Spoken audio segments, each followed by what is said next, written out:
boxing has found itself in a precarious position. The sport is not growing as it normally should, but it is a combined effort of multiple people participating in something that at one time was not the central focus of the sport.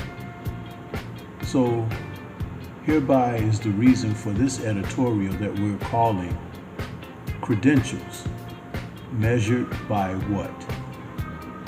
As we see a number of the contemporary fighters of today not looking to advance themselves as far as their position and legacy in the sport, but only opting to look at the financial aspect, what they can get out of the sport, even when they haven't developed themselves, their abilities, the intelligence that goes along with being a consummate pro in the sport of boxing. We're seeing it over and again, from turning down title opportunities and avoiding competition. No money in a fight,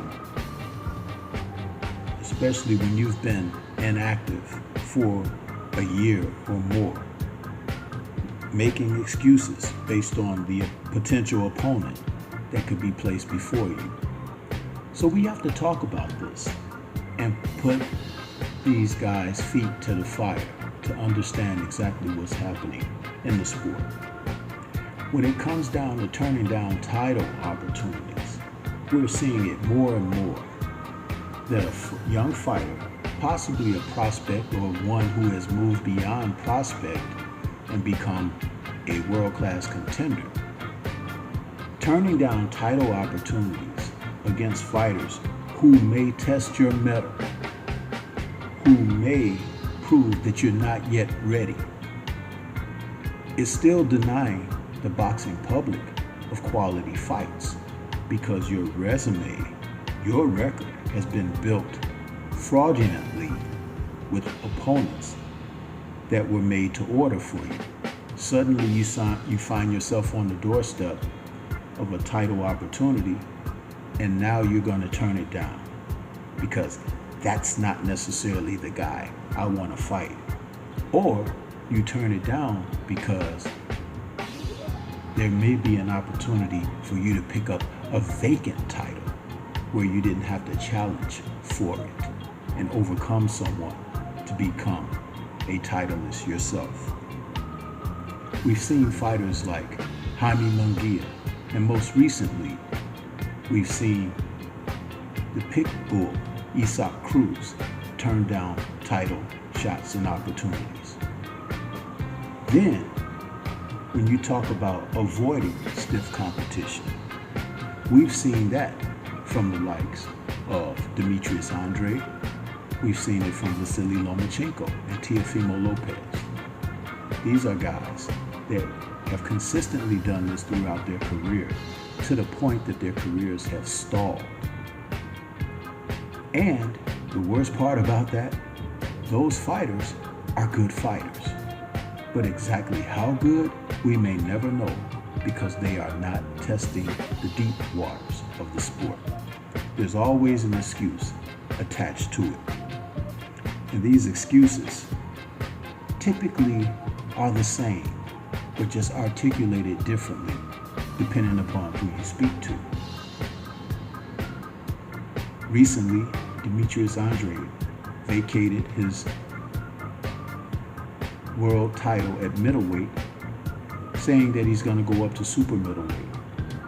And everyone knows that Janibek was fast rising in that division, and both Andrade and Triple G have elected not to face the man. But why? If you're an established champion, if you're as good as advertised, every once in a while, you may have to step up and prove that. Otherwise, the peekaboo bird on the clock can't stick his head out when the chime is on. We're seeing it over and again. One of the excuses that come to mind is a fighter saying there's no money in a fight against that guy. Who knows it? Well, who really knows you? Because if there's no money in the fight, isn't there no money in your inactivity, where you're sitting around for a year, if not more, not battling in the ring? So certainly a title defense against someone people hardly know, just like a number of the opponents that you may have faced that people did not know. You're trying to equate what the threat is as opposed to what your risk is. Each and every time you step into the ring, it's a risk. And the thing about it is, at the end of the day, when your career is done, people will not look back upon the sport and remember you fondly, if at all, because you gave nothing outside of the ideology that you just wanted to grab and secure the bag. Making excuses based on who the opposition is, whether it's someone who is highly skillful, you don't want to compete on that level. If it's the sheer athleticism for a plotter like Munguia or Isaac Cruz, or even Teofimo Lopez, that athleticism, you don't want to risk going against that because you could possibly look bad.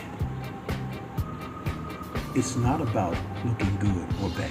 It's about being the best. These are my thoughts. What are yours?